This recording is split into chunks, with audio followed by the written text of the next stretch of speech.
eu une attaque de génisses pas loin de la ferme, chez un voisin. Ah ouais? Puis ils ont tiré? Ouais, ils ont tiré en l'air, mais du coup, ça sert un peu à rien. Enfin, c'est compliqué à vivre pour les paysans parce que tu sais pas où est le loup, tu sais pas s'il est là, s'il est pas là. Et tous les matins, quand tu vas voir ton cheptel, tes bêtes, tu sais pas la dernière qui traîne dans la haie, si elle est là, si elle est mangée. Et tout le monde s'est inquiété pendant 15 jours.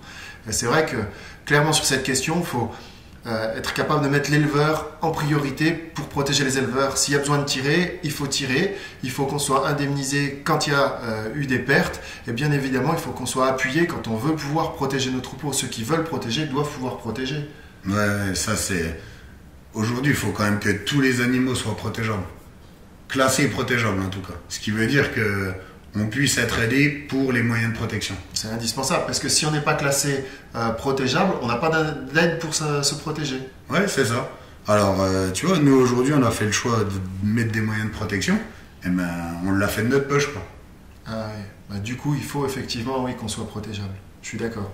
Il faut que le bovin soit protégeable, et en même temps, il ne faut pas que l'indemnisation soit en fonction de la protégeabilité. Ah bah non. C'est-à-dire que le gars qui a fait le choix de ne pas mettre de moyens de protection, il va être indemnisé comme il met en place des moyens de protection. Bah, c'est normal, surtout que la protection, c'est pas du 100%.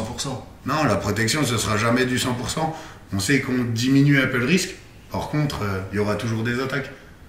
Donc, tout le monde doit être indemnisé au même niveau.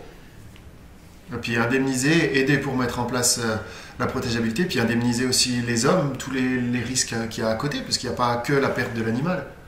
Ouais, non, il n'y a pas que la perte de l'animal, il y a le choc que ça fait. Je veux dire, on tient tous à nos bêtes. Quand c'est la genisse des gosses, eh ben, c'est aussi un traumatisme pour eux. On vit pour nos bêtes.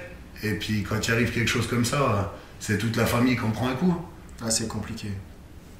Il y a l'accompagnement aussi qui vient derrière pour les paysans, effectivement. Aujourd'hui, le seul syndicat qui propose de protéger, indemniser, tirer, c'est la Conf. Votez conf.